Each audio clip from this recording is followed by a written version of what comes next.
직장 내 괴롭힘입니다. 직장 내 괴롭힘. 예. 사실 이건 뭐 뉴스 언론지상에도 이제 많이 나오고 있고, 뭐 학교에서도 그렇고 직장에서도 그렇고, 그러니까 누군가를 괴롭힌다는 게 그 정말 한 사람의 영혼을 해치는 무서운 폭력, 이게 이제 범죄로도 우리가 인식을 이제는 하고 있는 건데, 좀 차분히 좀 들여다볼 부분들이 많이 있을 것 같습니다. 지금이야 이제 우리가 직장 내 괴롭힘이라는 용어가 생길 정도로 그냥 누군가의 개인의 잘못, 네가 부정하는 거야, 네 탓이야, 이게 아니라 이 괴롭힘이라는 게 사회 공론화돼서 법 규정으로까지 이제 들어왔는데, 생각보다 이게 규정으로 들어온 게 얼마 안 됐다고 그러더라고요.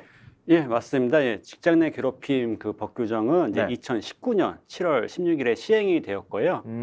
이제 이게 법이 따로 제정된 게 아니라 이제 기존의 근로기준법 뭐 76조의 2, 76조의 3, 뭔가 법이 새롭게 들어올 때는 이런 식으로 76조의 2, 3 이런 식으로 들어오거든요. 네. 그런 식으로 들어오게 되었습니다. 사실 이 법의 취지는 말씀하셨듯이 과거에 뭐 직장 내 왕따라든지 정신적, 신체적 괴롭힘을 당하는 근로자들을 보호하고, 또 이제 회사가 이제 근로자들을 교묘하게 괴롭혀서 자진퇴사를 유도하는 것들을 방지하기 위함이었는데요. 네.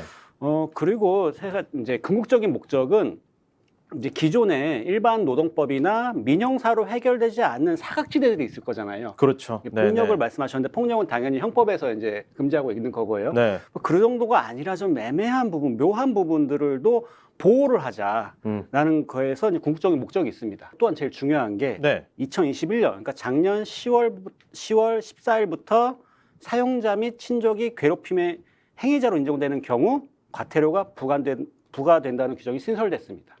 이거는 또 많이 모르는 분들이 더 많을 것 같은데. 예. 그래서 친족이 예. 괴롭히는 경우가 행위자로 규정되는 경우가 있을 수 있나요? 예, 가족 회사들은 얼마든지 있을 수 있잖아요. 그렇겠네요. 예. 가족회사. 대기업에서 있을 수도 있고 어. 뭐 조그만 기업에서는 그런 기업들이 많이 있죠. 그리고 사실 뭐 큰 기업에서도 사실 다 이게 친족 경영 많이 하잖아요. 네. 또 어느 날 갑자기 막 본부장 오시고 이사 오시는데, 예.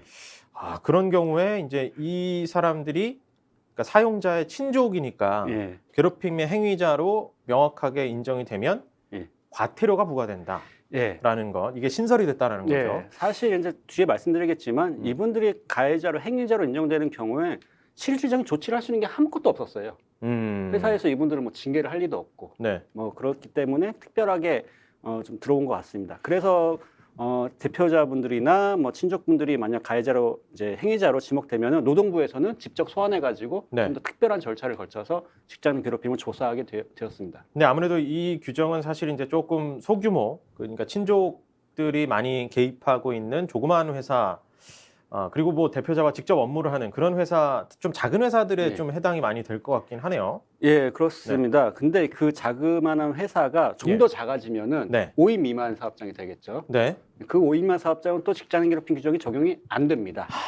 직장 내 괴롭힘을 호소하고 싶은 사람들이 이제 그 실무적으로 이제 어떻게 해야 되는지를 좀 말씀해 주셔야 될 것 같아요. 예, 대처를. 첫 번째로 이제 사내 구제 절차를 이용할 수 있겠죠. 큰 회사라면은 이제 고충처리위원회라든지 뭐 이러한 구제 절차가 있을 수 있기 때문에 그런 걸 먼저 한번 알아보시는 게 좋을 것 같고요. 이제 두 번째는 이제 고충처리위원회라는 거는 예. 의무적으로 두도록 돼 있는 건가요? 30인 이상 사업장이에요. 30인 이상. 또. 예. 근데 뭐 그런 비슷한 역할을 하는 부서는 얼마든지 있을 수 있으니까요. 네.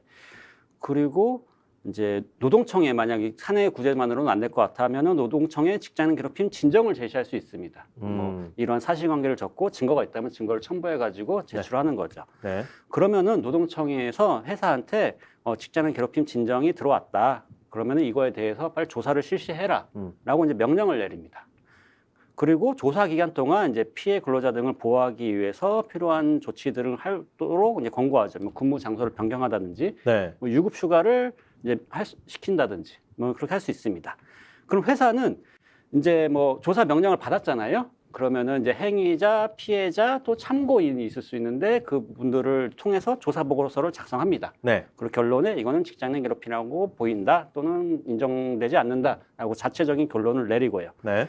그리고 이제 그거를 노동청에 제출을 하죠. 그럼 노동청은 그 조사 보고서를 보고 또 진정인이 제출한 뭐 증거라든지 증언들을 종합해가지고 최종 판단을 하게 됩니다.